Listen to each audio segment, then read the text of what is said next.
your flesh and blood. Welcome to Tell Me Your Story. New paradigms for a new world where we're giving you choices and knowledge of those choices to help make your dreams come true. We are here 9 times a week. Sundays at 7 a.m. and 7 p.m., Monday mornings at 1 a.m., Wednesdays at 9 a.m., and Monday through Friday from 8 to 9 a.m., streaming live at all those times at richarddugan.com. We are on SoundCloud, iTunes, TuneIn Radio, Spotify, Stitcher, Player FM, as well as YouTube, where you can watch these conversations. I hope that you will take time to subscribe and click notifications so that when a new conversation is posted, you'll be notified and you'll be able to tune in, listen in, and learn, and be entertained and inspired. A reminder that Choices, which is my book, 5 Steps for Life, it's available on Amazon.com in paperback, hardcover, and Kindle with Audible, soon to be released. We also ask that if you can support the work that we are doing financially, we do have a PayPal account. It is there for your security as well as ours. And when they ask for an email address to whom you're sending, please go to richard@richarddugan.com. That's the email address. If you go to richarddugan.com, there is also a link directly to PayPal so that you can send us whatever support you can. And we thank you to those who have helped and to those who will help. We also ask that you take time during this decade of perfect vision, the 2020s, to go within to that quiet, peaceful, calm, still place and listen to that still, small voice. And with that, we now take you to our very special interview and guest here on Tell Me Your Story. And welcome back to Tell Me Your Story. I am Richard Dugan, and my guest is joining us for a second sojourn, if you will, into the art of speaking. Lee Glickstein is my guest. Lee, thank you for joining us again here on the program. It was a pleasure talking with you the first time, and I'm looking forward to our conversation this time as well. My pleasure, Richard. I just will let our listeners know that your book is entitled Be Seen Now, which is interesting when we're talking about speaking, and it's insights into being a fearless speaker and a soul-filled awakening to public speaking. And there's a combination of things that's going on. Obviously, there's the speaking part, and we want to be articulate and so forth. We're also going to dive into the listening part, because that is part of speaking, isn't it? It is. It's most of speaking, as a matter of fact. If you're not aware of the listening in the audience, if you're not listening to the listening, you're losing out. Yeah, it's a fascinating discussion because we are all trying. In an interview that I just recently had, we talked about the concept of sales. And yeah, there's formal sales, but then the reality is, as I have read over the years, we are always selling, if we want to use that term, that word. We are always selling. When we're looking for a mate, we're selling ourselves, trying to put the best foot forward. Although I think sometimes it's a little disingenuous, because when you're looking for a partner or a mate, what have you, you're putting your best foot forward instead of your authentic foot forward. And it's only after the connection is made and the commitment may be made that the other person begins to see the real you. Do we do that even when we're, well, obviously we do that even when we're speaking. We'll use a certain vocabulary, maybe. I know that in some circles, the people, they're swearing like sailors on leave. And in others, it's like they come from an Ivy League college. Big words. Talk to us a little bit about that. Well, the way to listen to the way we are authentic is when we speak into the listening. Okay. And because if you're speaking into the listening, you're being with that person in such a way, you're taking breaths and you're allowing their listening to fill the space. and then you're naturally authentic. It's not Mm. about what you say that makes you authentic. It's about how you're relating to the listening. So, what does it mean to speak? When I say that to you, Richard, what does it mean to speak into the listening? Because most of the time we speak to the person, at the person, in the direction of the person, but it takes eyes to speak into the listening. Yeah. I have to say that when I had my lens implant in 1996, that was one of the things, focusing on what you just said, that was so profound for me. Before, I would just look into the face of the person. I could see the eyes, the nose, and the mouth, and so forth. I could make out detail, but I couldn't really see like the pupils, the cornea, the color of the eyes. And then, after the lens implant, I could.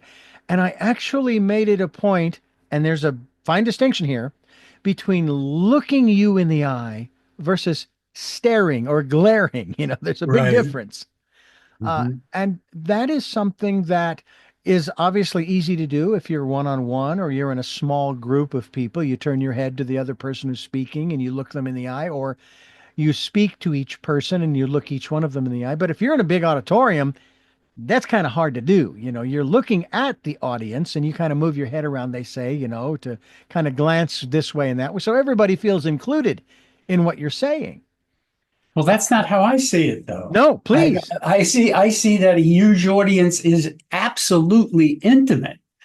And even if you look at one, by the way, the idea is to come from oneness. I mean, this Hmm. is a spirit. I know that's of interest to you. The Yes. spiritual aspect Hmm. of it is coming from oneness. I mean, conventional physics had no place for non-material concepts, but quantum physics supports the core spiritual value of the oneness of humanity as a scientific reality. Mm. And sharing from that sense of oneness is where an authentic connection begins when you're speaking one on one or when you're speaking to an audience. So the question is, in speaking to a large audience, how do you create the oneness? And it's only by being with one person at a time, no matter how many people are out there. You don't have to catch every one of the 1,000 people, but at any given moment, even if it's for 2 seconds, you're with somebody and you sense them as a part of the oneness of humanity. And you don't have to get to everybody, but um, so that's how you uh, can take a huge audience and within minutes, just even your first breath and looking around and seeing a person there. It's not like you see a person and go, hello, or smile. It's Hmm. more like this. I look at you. I look into the 17th, 20th row, Hmm. and I don't even see their eyes, but I sense them Hmm. and I see the individual. And the audience is picking it up. They're Hmm. sensing that you're speaking from one, that they're not thinking it, they're not. It's just that you are speaking from oneness. You can't fake it. You can't fake that. Yeah. There's no way to fake authenticity. You just have to really see people and slow down and take pauses after you say something interesting. Look around, notice that they're getting it. Mm. Don't expect them to go, People look around. If the audience isn't going like this, A that bunch of they don't bobbleheads. like you. Right. They don't like you if you're not going like this. But if the Dalai Lama was speaking and everybody was really there and you're sitting watching and if you look behind you at the people's eyes, they're not going, oh yeah, Dalai Lama. Mm. They're seeing their lives. They're seeing their Mm. stories, their Hmm. lives. Mm. They don't have a value. Most people don't have a value of I'm going to let the speaker know he's okay. If we are up there thinking I want to see people liking me, you may never see that. For one thing, you're looking for that, and that's not being authentic. You're not seeing them. You're wondering how they're seeing you. And in acting class, many years ago, I was taught by my dear friend who was teaching the class, when you're in front of an audience, you want to, and even as you described it, you want to extend your energy bubble, so to speak, out into the audience, all the way back to the back of the auditorium or the speaking engagement, what have you, and Yeah. incorporate them all into yourself. And that again, the oneness. Yeah. Yeah. That's Yeah. good. I Including the like that balcony, feeling. including the Especially, balcony. especially the balcony. You get the balcony where, boy, these are big crowds we're talking to now. Ooh, Yeah. Hey, most people just want to be able to speak to a little small group of like 10 or 12 people at their office, or they want to do a toast at a wedding, at their best friend's wedding. They don't usually come to not that many people. I work with people who like to speak, who want to speak to large audiences, but most of the people who come to my work just want to get over even the nervousness at a party when you're yeah. making conversation. Yeah. And how do you teach people to get over that? Because it has been said, statistically speaking, that the difference between the eulogy and the person in the coffin is that most people would rather be in the coffin than Than giving the giving eulogy. giving the eulogy. Well, the way to get past this isn't to get, it's not technique, it's a systematic practice that actually rewires your brain. And it's a practice of having a group. This is what my speaking circles are. And my first instructions is to the listeners. Tell them how to listen, how to be a model that I want you to be. I'm looking into the camera now so you could see what I'm modeling. I'm modeling being with one person Mhm. at a time. And so I want you as an audience to be there for the person and look at them with a soft gaze of kind regard, a soft, steady gaze of kind regard. So I'm telling the listeners how to listen, and we're creating a greenhouse where everywhere you look, you see a pair of eyes, intelligent eyes. Because, people follow this instruction, Richard. I'm delighted to see. I say, look at me with a soft, steady gaze of kind regard. Mm. And people do. And I say, when people come up here for their 3-minute or 5-minute turn, be there for them. And that's the first instruction. The second instruction is for the person up front. We don't even call the person the speaker because we don't even have to speak. Imagine speaking classes where you don't have to speak because you want to be with the person at a time and see what comes through. No script, no plan. And what you're doing is rewiring your brain to be seen, to expand instead of contract when you're being looked at, to see a field of people like a flower garden where you can be with one flower at a time. You're actually changing your brain, but it's systematic. So maybe you have to do 10 of these classes, and you're it's like any other habit you're picking up. You've heard, 21 days do something and it becomes part of you.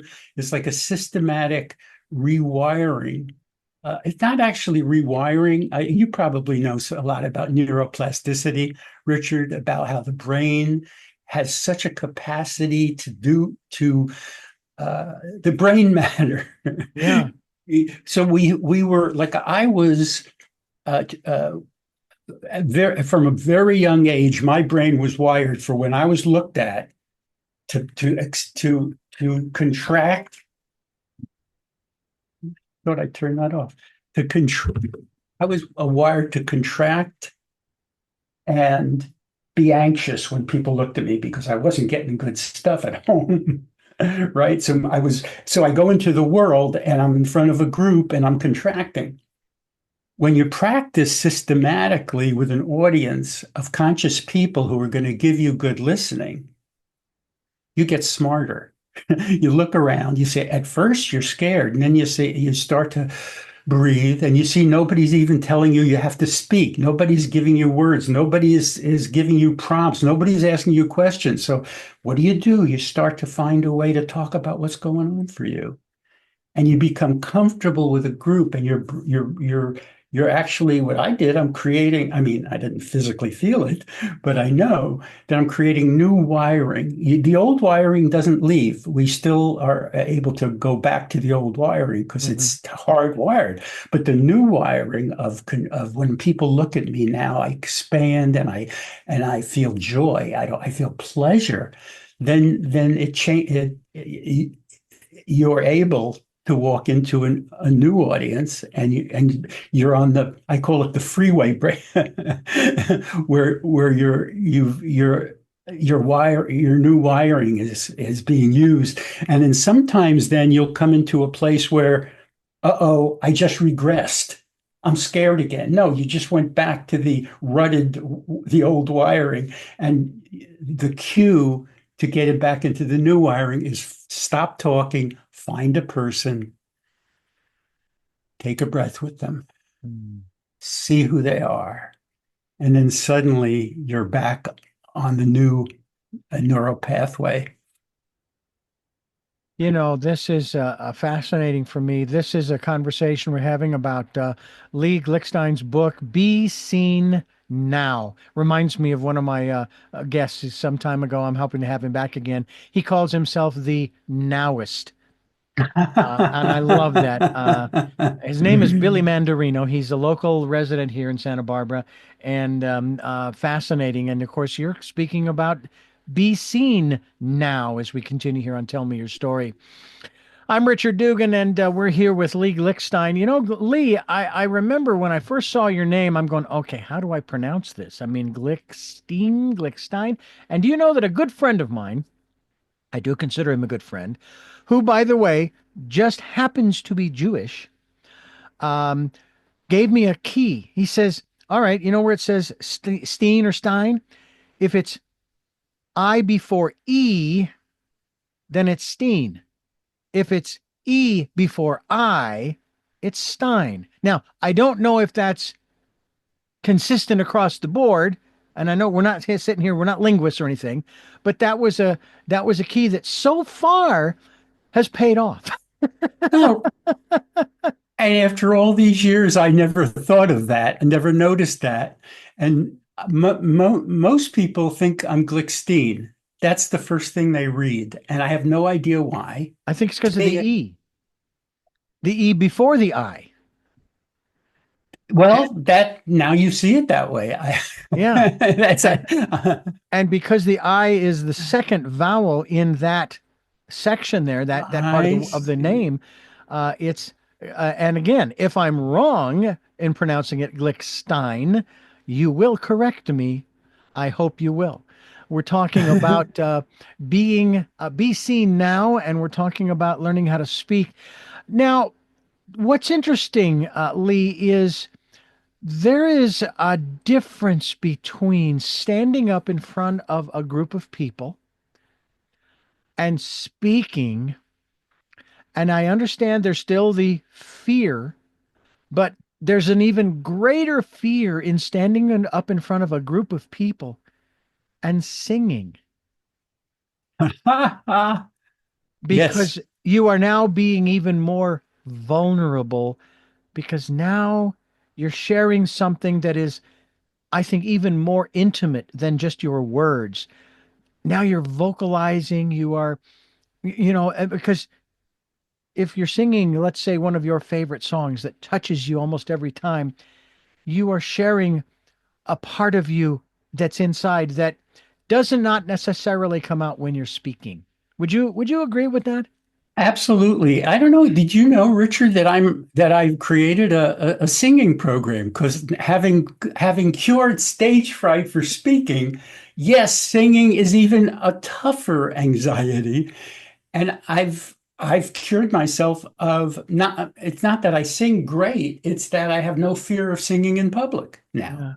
because I've created a program of vocal freedom. Did you know that? I mean, I you did just not. brought I just was I'm oh, unaware of that, but that's a great.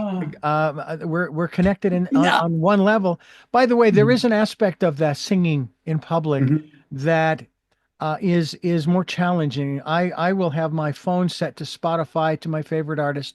I'll have my earbud in my ear, and I will be walking up or down State Street. That's our main street of commerce and tourism. And I will be singing, but I'm singing low because I don't want to disturb people. I don't really want to draw attention to myself. And if someone would say, well, if you didn't want to draw attention to yourself, why are you doing that in a public place like that? Why not go to the beach, and sing to the ocean? Okay. Because I like walking, and I like being amongst people, not quite the New York City kind of amongst people. That's a little much. What about that aspect? But at the same time, I don't sing very loud because there are some folks who walk the streets, who don't have homes, and they're singing and they're talking and they're carrying on, and there's nobody around them. And I guess I don't want that moniker, that kind of thing. Talk to us a little bit about that in terms of public singing in front of an audience versus, hey, I'm just out and about and I like singing. Well, let me tell you the problem around why people are afraid of singing, and there's more fear of singing and being heard than fear of speaking and being heard. And it's because so many of us we associate singing with performance, whereas the joy of singing doesn't have to be performance wide. Right. And singing and being told you don't have a good voice or you're not good enough for the stage, therefore don't sing out loud. And here's an exercise for you, Richard, and anyone else. This is the primary exercise in finding the singing without thinking, without a script, without words, without lyrics. Is if you go on YouTube and you find drums, like African drums, they've got drums on for 2 straight hours. So you got African drums, and then there's others, and you'll hear so there's a beat, and the thing is to be with the beat and sing to the beat. So the beat's going dun, da, da, dun, da, da, da. So you're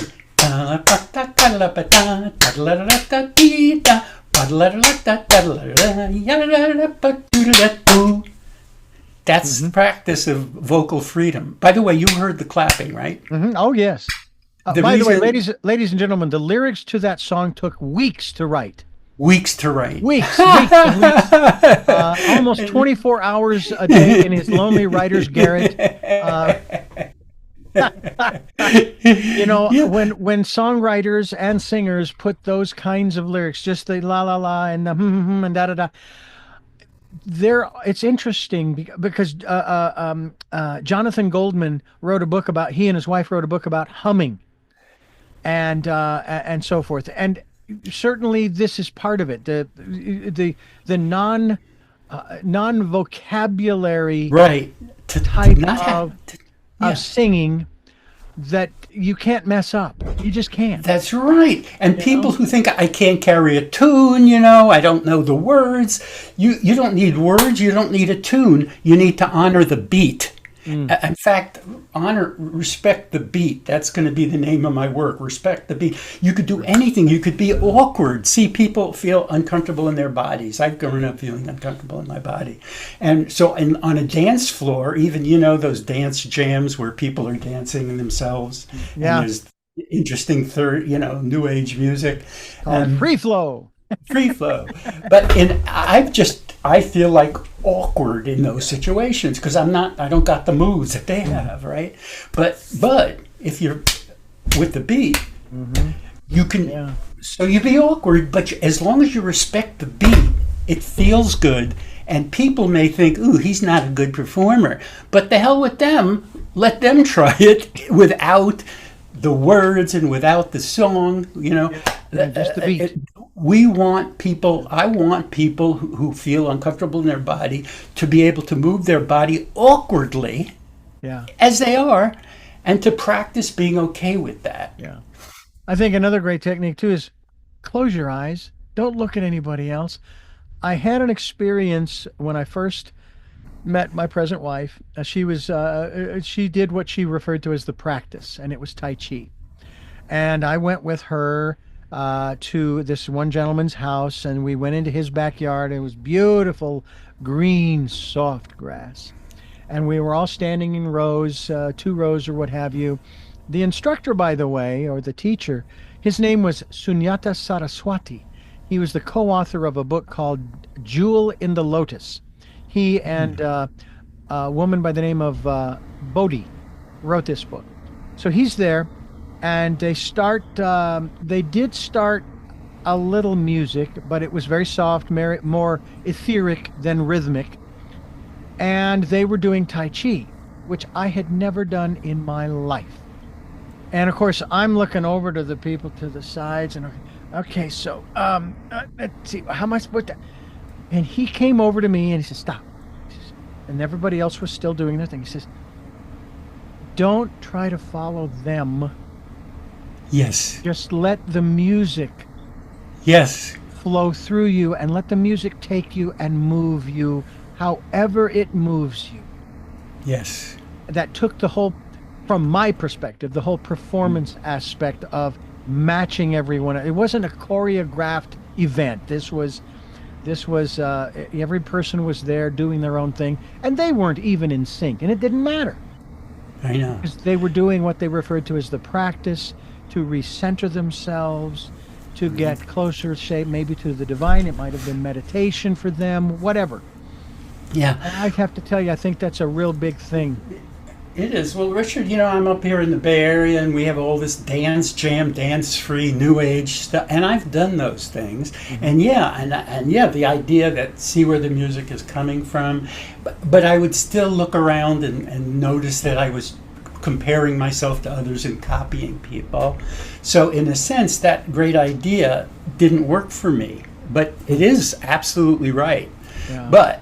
But I found that if there's a beat going on, I can't help but move to the beat, and they're moving to the beat in their way, and maybe I'm being awkward and they're being beautiful, but I'm feeling the inner beat. It's almost like, is it a heartbeat? It's the beat of humanity. It's like, boom, I'm alive, I'm alive, I'm alive, I'm alive. So it's the continuous beat that I'm attracted to. In fact, I want to call this a drumming meditation. Put earbuds in. And African drums going, and I'm walking around, and I can't help but dance. Yeah. In a way that there's no other way has gotten me to dance, where I feel this is me, because the beat, if you honor the beat, honor the beat. Honor the beat. Respect the beat. Yeah, respect the beat. One other thing too, as far as singing in public, I've had a couple of experiences where I sang in front of a few people, 20, 30 people, families in particular. This was an event where I had worked with this woman to write my first song, and I mean it wasn't my first song, but it was the first song that I actually worked with her to form the words and basically the verses and the chorus and so forth, and then we put the music to it. And okay, what sound are you hearing, Richard? And so I was da, da, da, da, da, and I would come up with the notes and everything, and then she would play it on her guitar. And then she had some people who were musicians who came into the studio individually and recorded their part along with the lead instrument and so forth, which was not me. It was what have you. And then I later sang, and I mixed it all together. And I'm there in front of all of these people at this facility. And I thought, okay, once you get started, it will be fine. And I was being accompanied, by the way, so I had a little help getting started.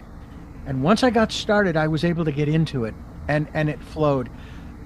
The most remarkable thing was that once I started and I got into it, and it felt good, and I got to the end, the compliments that I got from different people, either about my voice or from men, because this song was about me as a man,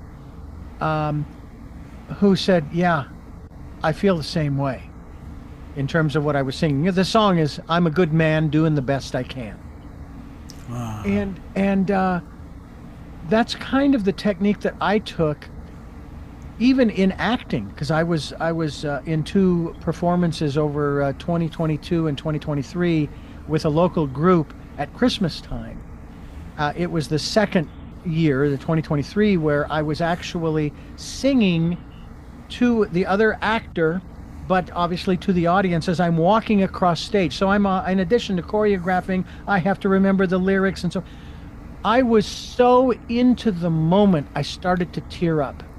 Not because of how great it was or anything, but because I thought it was having to do with World War II and that, or World War I, and that Christmas Eve ceasefire. This was part of the play.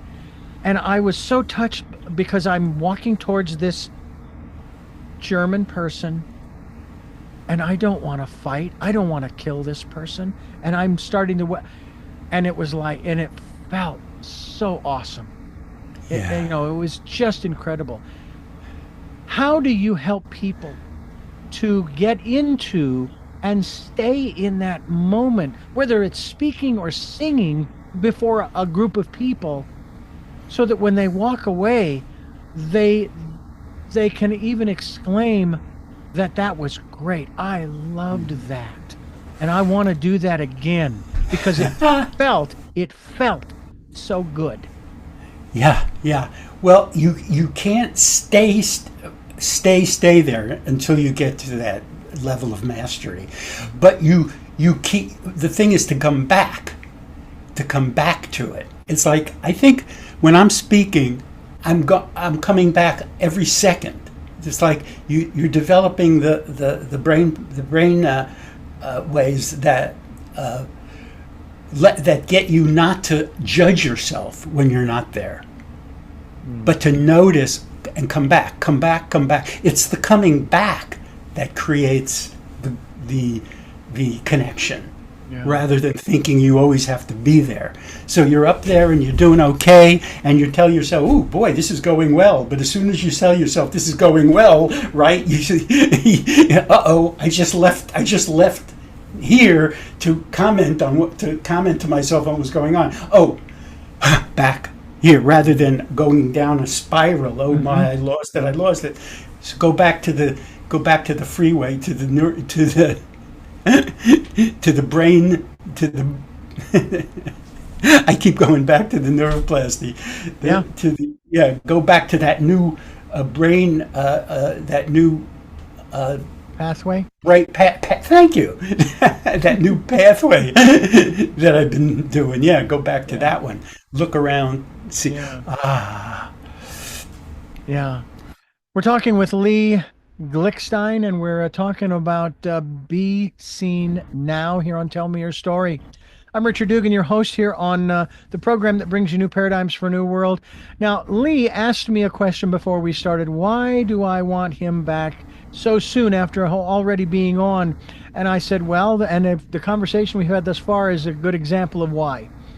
Because we've gone in a direction we didn't go in the last time. Talking about music, talking about the songs that we sing and the songs that we write, even if we don't actually write them down. Excuse me. I remember that song that I shared with you earlier, I'm a Good Man Doing the Best I Can. I actually sang that at my father's memorial, and it felt good.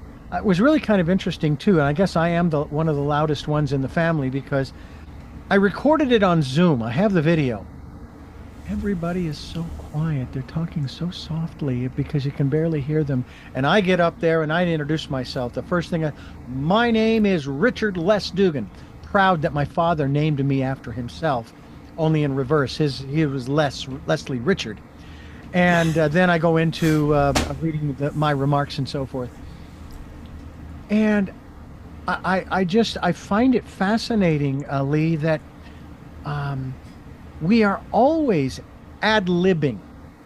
Okay, that is the nature of our existence. It's all ad-lib. Quite honestly, even getting on stage, even if you're following the script, you're remembering the words and everything, there is still an element of ad-lib in there because it's you doing it, because if somebody else did the same thing, they're going to do it a little differently. They're going to put their style to it. Do you have, is that one of the challenges that you meet when you are teaching people, sharing with them, instructing them, that they want to be the next so and so? It's like, but you can't because there's only one.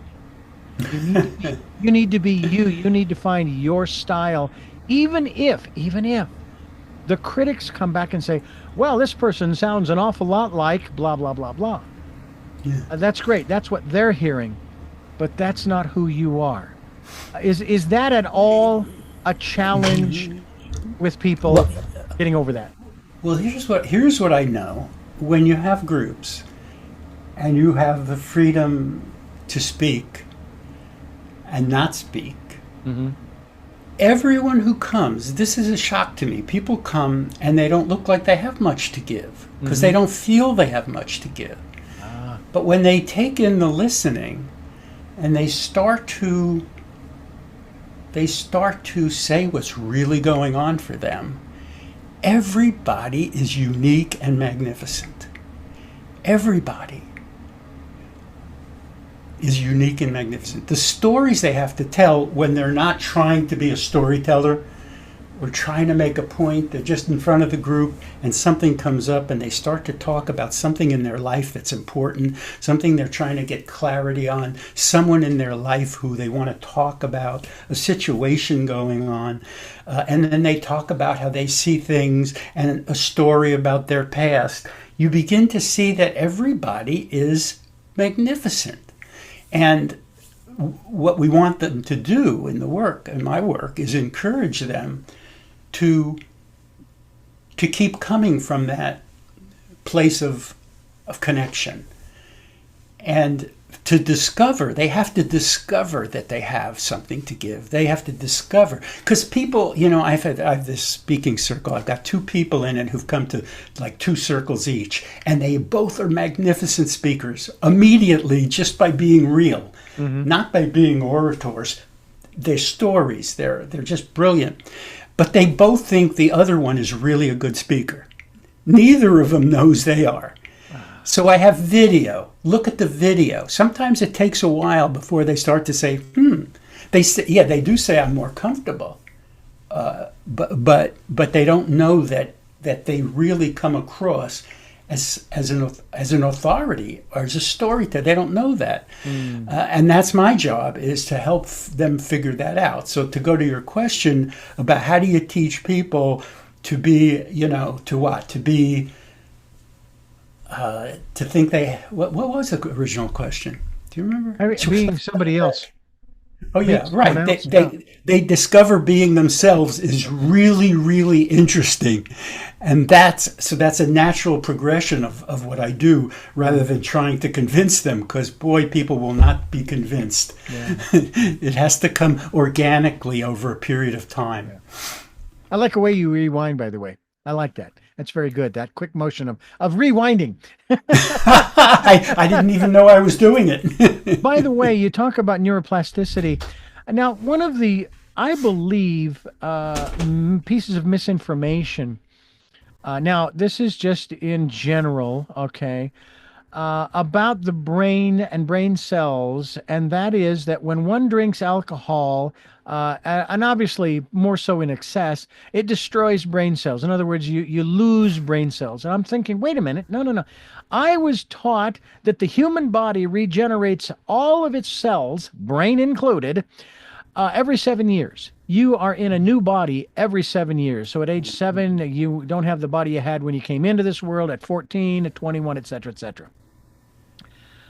And so when I hear you talk about neuroplasticity and sort of rewriting the neural pathways, if you will, I think of course, conversations about the character Data in Star Trek Next Generation, and the neural net, and we have one.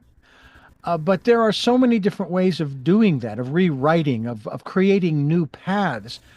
But it's that we still have all of the same number of brain cells, who knows, maybe more, than we had,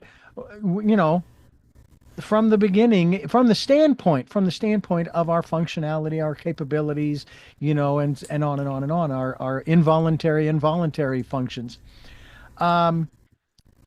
And so, as long as your brain hasn't been physically damaged through some kind of trauma, okay, you have the capability, you have the capability of laying down new roadways in that map we call the brain. And when you do that, even though the old roads are still there, but now they're not being used. So Yep. I don't know, I'll use the term, they go into disrepair. And it's not that anything terrible happens. It's just that if you're No. not using it, they say if you don't use it, you lose it. I Right. have to wonder if those old pathways, maybe over time, it's kind of like a roadway in the wilderness that isn't traveled for a long, long time, and it's just a dirt road. Eventually, the grasses grow back over it, and the trees, the canopy grows, and so I like that, Richard. Yeah, I have to think, wonder yeah, go ahead. I think it's really possible that that old rutted road through misuse is gone, and you won't go back. And somebody who's totally confident that road is gone. But as you're talking about building these new pathways, the simplest way I can describe it for people who aren't haven't studied this, what's his name? He wrote the book Rewiring Happiness. Rick Hansen wrote the book Rewiring Happiness, and he studies neuroplasticity a lot, and he's a psychologist. And he wrote in Rewiring Happiness, it's as simple as this. You're sitting there. I'm sitting there, and I have a window here, and there's a robin sitting on the tree. And ordinarily, I'd say, oh, that's nice, and then I'd go on to something else. He says, if you see that robin, or anything you see out there that kind of gives you a good feeling, stay with it for 10 seconds. Feel the happiness that you're getting for 10 seconds. So, my goodness, there's a photo of me when I was 4 years old over there, and I hardly look at it. And once in a while I say, hi, Lee, at 4 years old. But now that I see it, if I just take 10 seconds and breathe with myself and feel the happiness of that little boy before he got dumped on, he said, that is literally building new neural pathways. If you systematically just do that, you are rewiring your brain for happiness. That's as simple as it gets. I know that because you live in California as I do, we've gotten some very nice rains over the last few months, and everything is as green as it naturally could be. Oh my heavens. If green were that kind of a color, it would blind you because it is so prolific and so profound. And I remember when my second wife and I, my present wife and I, would drive from Phoenix here to Santa Barbara for maybe a 2-day stay, maybe 3-day stay, and we would drive to the valley, through the backcountry, through what's called the San Marcos Pass, the 154, and everything was just green as could be. And I loved coming here in January, February, March, and so forth. It was so beautiful. And then we would come in October, November, and December, and everything was yellow. And I'm thinking, I'm not. I mean, it's got its own beauty. Okay, I get that, but I'm more of a fan of the green. Couldn't it be green all the time?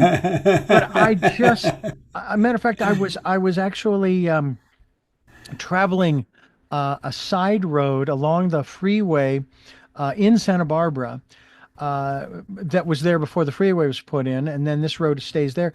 But it is less traveled, but it's a beautiful roadway, green on both sides. There are houses on one side, and there's the divider between us and the freeway. There are trees and grass, and the green is just incredible. And I try to do that, not so much while I'm driving as much, but certainly when I'm at home, like I am today, and going out there and just staring at the trees. Like you say, staring at the grass that is starting to grow. I'm going to have to cut it pretty soon, but it's just, it's what a joy for me to just look at that green. Yeah. Well, Richard, you are a fan of green, and I'm looking out my back big window, and all it is green. Trees, just 98% different green. But if I look, there are 20 different shades of green. Yes. Yes. So if I was doing the exercise, the Rick Hansen exercise, instead of saying, wow, look at all those greens, I'd kind of get into, I'd see the light green right over there that's swaying in the wind. That's fun. Oh, and then there's a darker green with a little orange flower of some sort, just that tiniest orange, and I'd appreciate that. I mean, I could take, it might be meditation. Instead of meditating, take an hour with with greenery or reddery or whatever you're looking at. Right. And just keep building up that sense of joy from nature. Well, two things. One is I have noticed that of all of the colors, even if you go to the spectrums, green is the only one that you can stare at for an extended period of time and then look away, and you don't get a halo effect of some other color. If you stare at red and you look away from it, you're going to see another color for a brief moment. If you look at yellow or blue, you're going to see another color for a moment. Green doesn't, and I've tested it. Wow. Okay, now maybe it's my eyes and the conditions and so forth. And that's, to me, really interesting, because nature, as I've stated, is our greatest teacher. It provides us with something we can look at for long periods of time. It's a marvelous thing. We're talking with Lee Glickstein here on Tell Me Your Story.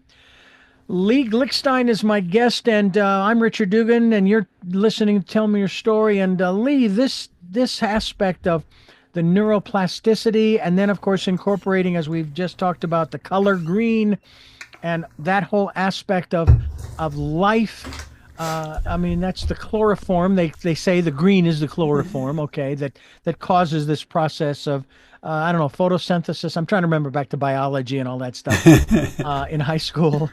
All I know is it's wonderful. It feels good. And I'll tell you, when you cut it or mow it, or in my case, a weed whacker, the smell, the aroma of the cut grass is just, it's wonderful. So green has a smell. The first thing I'm going to do after we were off, Richard, is I'm going to go Google the properties of green. I want to read about what it does with that halo effect. I want to see. I'm fascinated by what green can do, especially since I have such green in my spectrum here. And it makes you feel like no other color makes you feel. Or I should say, you choose to feel the way that you feel in no other way than any other color. And of course, like, for example, in restaurants and bars, most of the times there's red. Red supposedly is going to make you drink more, consume more. That's one, theory,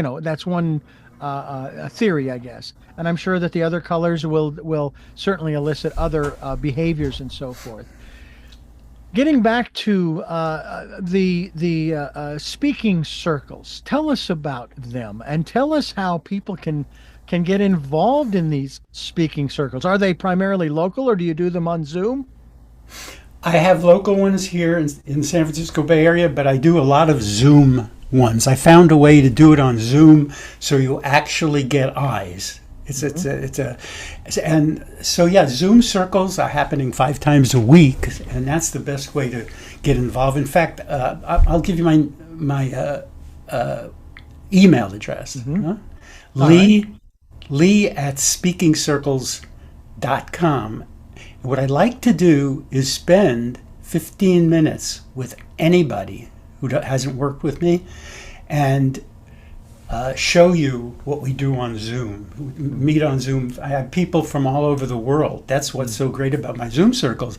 I have people from Africa, people from Czech Republic, people from about 6 or 7 different countries, and Sweden, and all across the country. I couldn't do that in my in-person circles. So so hit me up, email me about letting me show you how we can recreate an in-person circle on Zoom. It's quite an exciting transition, because when COVID came along, I had to do something. I had to go to Zoom. Yeah. I thought it was just going to be a much lesser possibility.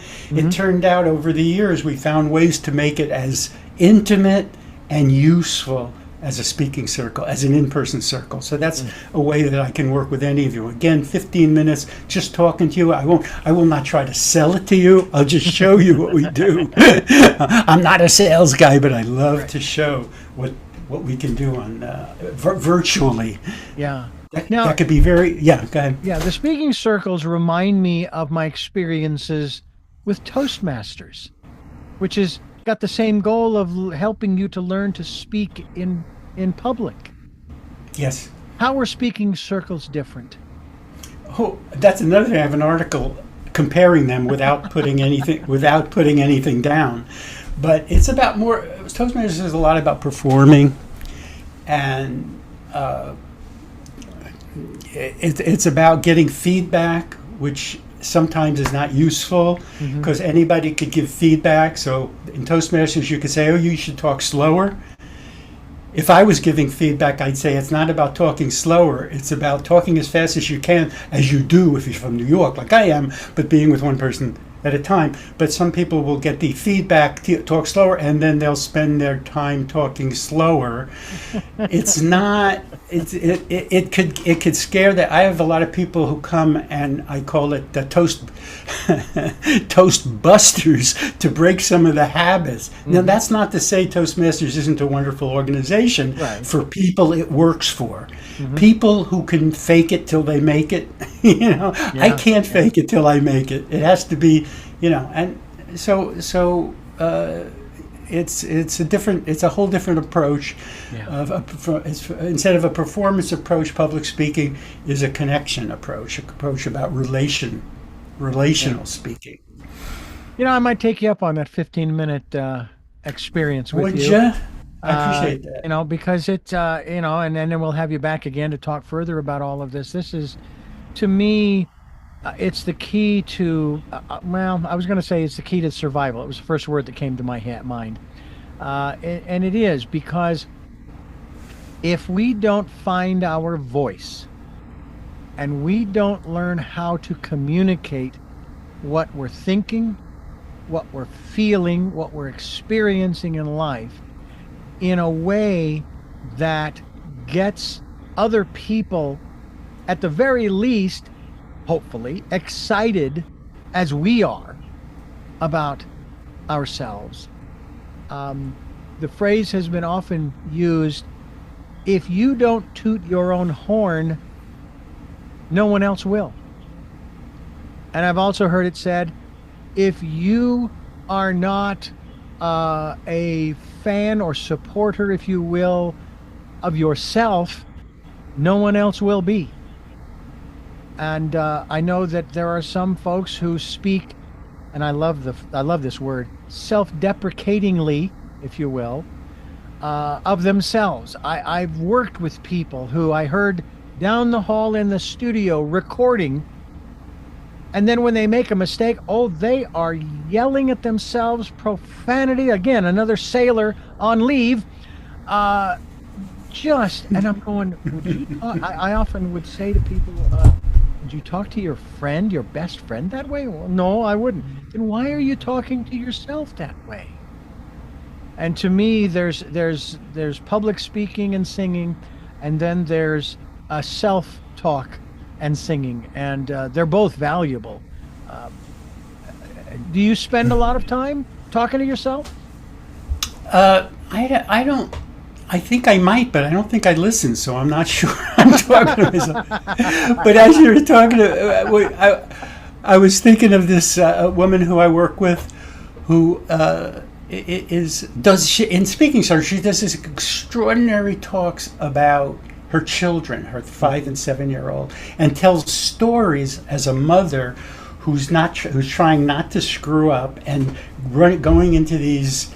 Her message to parents in the end of these stories is the way you talk to your children is if when you're talking to your children like that, like with with retribution, that's the way you talk to yourself. Yeah. And if you talk to them that way, that's the way they're going to talk to themselves. So everything you say to them is it's crucial to not be down on yourself and not be down on them. Yeah, absolutely. Absolutely. This process that we are talking about, Be Seen Now, is, I think it's vital. Get a hold of Lee. Again, he gave his email address, Lee at SpeakingCircles.com. Lee at Speaking Circles? At SpeakingCircles.com. Yeah. And, take advantage of this 15-minute opportunity that it very well could change your life. It may not, but what do you got to lose? I mean, seriously.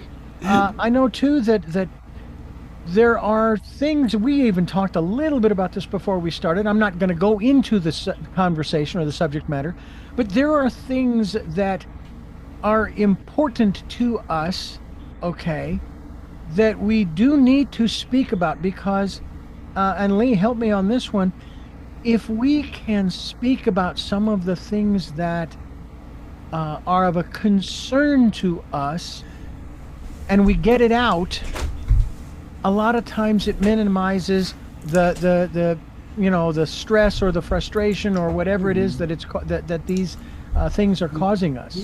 Yes, and where I thought you were going, and where I'm glad we got to this here near the end, is that if you're talking about your concerns and what's going on for you, you could be, and how you're dealing with it, it could be useful to other people. It's useful to other people. And ultimately, the reason we speak is to be of service to the people we're speaking to. That's the point. So you've got to know that you want to be useful to your listeners. So that, again, that takes a little responsibility. That takes a little of the emphasis off how am I doing, because I'm just trying to. It's not how I'm doing. Am I being useful to you in your life? And I've noticed in speaking circles, people speaking about their challenges and how they're dealing with them. Other people have similar challenges, and they're learning from each other. We learn from each other. That's a key element of this work. I'm glad that came out. That's why we have such a useful. That's why our circles are so rich with human connection and usefulness. What are some of? Is the gamut wide open in terms of the things that people speak about in these speaking circles? And it's not necessarily, okay, I want you to talk about this subject or that subject or the other. People ask, well, what could I talk about? Is there nothing? No. Stay with us and see what comes out. Yeah. If you're doing anything that you kind of thought about or planned or following anything, you may say intelligent things, but we are not that interested because it's not new. It wants to be new to you. It wants to be new to you in the moment. And when you learn to do that, then you can do more scripted programs in the future, but without having to memorize it by the word. Yeah. One of the things that I have learned, and Toastmasters did help me with this, was this aspect of getting rid of the uhs, the ums, and there's a name for those. They're fillers. Filler words. That we don't really need. And so what I have incorporated is silence. If I feel like an or an is coming out, I'm going to just give a little pause, which might be construed as a dramatic pause, fine. Nonetheless, it eliminates that filler word. Or other phrases like, the word like, or and so forth. And when you do that, your speech is a little stilted for a time, but once you get back on track, it flows. And you talked about people. I did it. You talked about people who are speaking slowly. I was interviewed by a gentleman just recently on my book, Choices: 5 Steps for Life. And he spoke so slowly and deliberately. And it was a bit of a challenge for me to stay focused, because I was more focused on his pacing than the words. And then I was narrating a book for a local author. And I did a couple of chapters, and I sent him the files, and he said, I want you to listen to a couple of the best of the narrators that they're on Audible. So he played me one, and I liked the way this guy's pacing and the sound of his voice and so forth. And then he played another guy, and it was another one of those slow, deliberate deliveries that if you took out the spaces, the book would be half as long in Audible. But that's that person's style. When we are learning how to be seen now by going to Lee at SpeakingCircles.com, we can learn about our speech patterns and, among other things, how to speak in public and how to find our voice. And I think that's really important in this day and age, because I don't know if this is truly your observation on this. I think there are a lot of people who are regurgitating what they are almost told to say, and the phrase that would best define that is, they only know the talking points, but they're not being authentic. Yeah, that's why I want people, when they get up in front of a group, to tell a personal story that relates to why their passion is here for this topic. So we need to be able to tell our story, why we do what we do, first. And I have one thing to say about filler words. It's great that you're able to stop before you say them. Most people have to go through a time where they keep saying them. And what I do is, when people say the point is, change your ums to yums. So catch yourself saying and go yum. So you don't stop, you say it. In other words, right. You can't help saying it, but instead of going oh, I shouldn't have done that, it's more like yum. So that's a fun way of dealing with filler words. Well, one of the ways I learned was electric shock therapy. It worked real well. That also works. That also works well, yes. Lee Glickstein is my guest here on Tell Me Your Story. I'm Richard Dugan, your host. And Lee, I want to thank you for joining us a second time. It's really been a joy. And learning about now an opportunity for folks to learn how to sing in front of people without being afraid. Thank you. I will do that in the 15 minutes too. Absolutely. Well, you know what? I am going to ask you those 3 questions I asked you the last time. Oh, no. Oh, yes. But before I do, I want to thank you for listening to and watching Tell Me Your Story, New Paradigms for a New World. We are giving you choices and knowledge of those choices to help make your dreams come true. We are here on Sundays at 7 a.m. and 7 p.m., Monday mornings at 1 a.m., Wednesdays at 9 a.m., and Monday through Friday from 8 to 9 a.m. Following the news, streaming live at those times at richarddugan.com.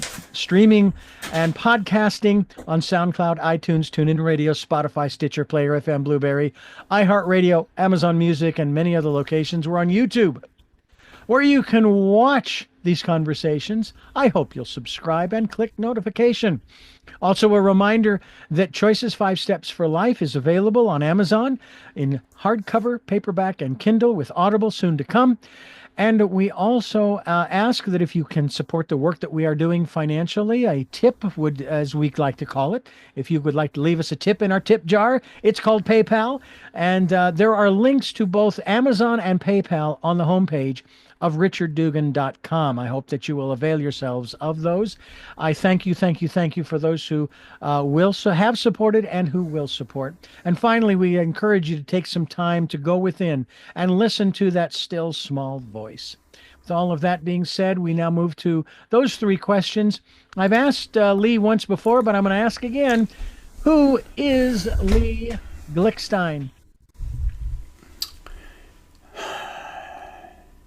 Someone who absolutely wants to make a difference in the world and wants to bring people together. What gets you up in the morning? Coffee and a chocolate donut. Oh. And finally, what was your best day? Ooh.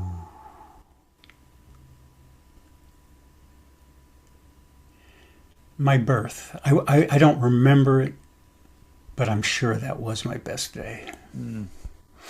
Well, Lee, once again, thank you so much for joining us. And I thank you for joining us and listening to and watching Tell Me Your Story. And until our next broadcast, podcast, video cast, love to love. Jeanette, I am still listening. Dad, continue to be happy because I am. Smokey, I'll see you on the other side. Mike, thanks for letting me be in your life. And to my dear friend Zorro, aho, aho.